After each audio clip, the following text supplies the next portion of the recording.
उत्तर प्रदेश के प्रयागराज में 4000 हेक्टेयर में होने वाले कुंभ मेले में दुनिया भर से करोड़ों लोग आएंगे, जिसमें सिर्फ जल सुविधा की लागत 40 करोड़ है। क्या आप जानते हैं कि हर बार कुंभ में जाने वाले संतों के पास एक अदृश्य घड़ी होती है जो बताती है कि कौन सा अमृत का घड़ा उनके इंतजार में है। लेकिन क्या हो अगर वो घड़ी अचानक गुम हो जाए। प्राचीन समय की बात है, जब समुद्र मंथन हुआ तो देवताओं और असुरों के बीच अमृत पाने के लिए संघर्ष हुआ। अमृत का घड़ा तो स्वर्ग में सुरक्षित पहुंचा दिया गया, लेकिन राहु और केतु के छल से 4 जगहों पर अमृत की बूंदें गिर गईं। प्रयागराज, हरिद्वार, उज्जैन और नासिक। ये जगहें तब से पवित्र मानी जाने लगीं और हर 12 साल पर कुंभ मेला आयोजित होने लगा। लेकिन कुंभ का मेला सिर्फ तीर्थ यात्रा नहीं है, ये रहस्यों, षड्यंत्रों और अद्भुत घटनाओं का एक जीवंत ग्रंथ है। कहते हैं कि एक बार हरिद्वार के कुंभ मेले में अचानक से संत महाकल्पानंद गायब हो गए। उनके शिष्यों का मानना था कि वो अमृत ढूंढने निकले थे। लोगों ने कई कहानियां गढ़ीं।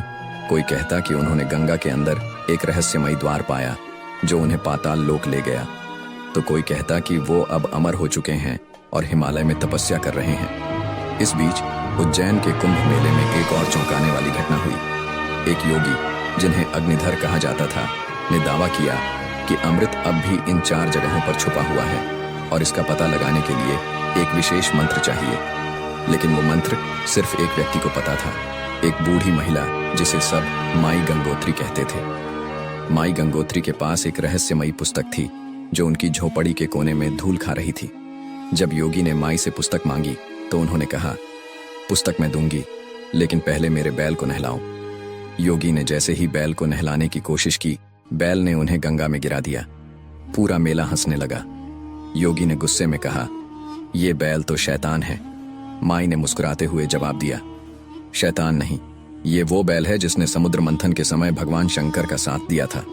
इसे गुस्सा मत दिलाओ। आखिरकार माई ने योगी को पुस्तक दी। पुस्तक में लिखा था कि अमृत का रहस्य केवल उस व्यक्ति को मिलेगा जो स्वार्थ, अहंकार और क्रोध को त्याग देगा। योगी ने यह पढ़ते ही पुस्तक वापस कर दी और माई से कहा, मुझे अमृत नहीं चाहिए, मेरा अहंकार ही मुझे खा गया। कुंभ के मेले में हर व्यक्ति अपनी अपनी समस्याओं और मन्नतों के साथ आता है, लेकिन उस बार कुछ ऐसा हुआ जिसने पूरे मेले को झकझोर दिया। गंगा नदी अचानक से रात के तीसरे पहर में गरज उठी। ऐसा लगा जैसे वो कोई संदेश देना चाहती हो। साधु, संत, व्यापारी और तीर्थयात्री सब घबरा गए। माई गंगोत्री को बुलाया गया। माई ने ध्यान लगाकर गंगा से बात की। उन्होंने कहा, गंगा ने एक संदेश दिया है। वो कहती हैं कि इंसान अमृत के पीछे भागते भागते अपने कर्म और सच्चाई को भूल गया है। कुंभ का मेला इसीलिए होता है कि लोग अपनी आत्मा को पहचानें, लेकिन अब सब इसे व्यापार और दिखावे का अड्डा बना रहे हैं। मेले में लोगों ने देखा कि गंगा का पानी एक बार फिर शांत और निर्मल हो गया। इस घटना के बाद कुंभ के मेले में एक नई परंपरा शुरू हुई। हर बार मेला खत्म होने से पहले लोग गंगा के किनारे इकट्ठा होते हैं और अपने जीवन के पापों को जल में प्रवाहित करने का संकल्प लेते हैं।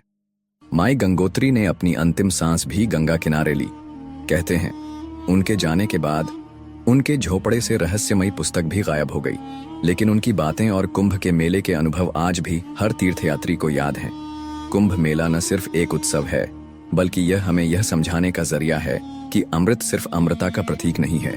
अमृत का असली मतलब है सच्चाई, त्याग और प्रेम। माई गंगोत्री की झोपड़ी के पास साधुओं का एक गुप्त दल था, जिसे अमृत के संरक्षक कहा जाता था। ये साधु हर कुंभ में आते थे, लेकिन किसी को उनका उद्देश्य पता नहीं था।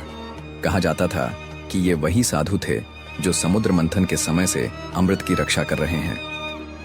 एक दिन प्रयागराज के कुंभ मेले में एक युवा लड़के अर्जुन ने इन साधुओं को ध्यान करते देखा। उसने सोचा, कौन है ये लोग और हमेशा चुपचाप क्यों रहते हैं। उसकी जिज्ञासा बढ़ी और उसने रात के समय इन साधुओं के शिविर में जाने का साहस किया। साधु अर्जुन को देखकर मुस्कुराए। उन्होंने कहा, तू यहाँ क्यों आया है बालक? अर्जुन ने झिझकते हुए कहा, मैं जानना चाहता हूँ कि अमृत का असली रहस्य क्या है। क्या यह सिर्फ एक कहानी है या सच में कुछ है? साधु ने उसे अपने पास बैठाया और कहा, अमृत हर बार कुंभ के मेले में प्रकट होता है, लेकिन इसे देख पाना आसान नहीं है।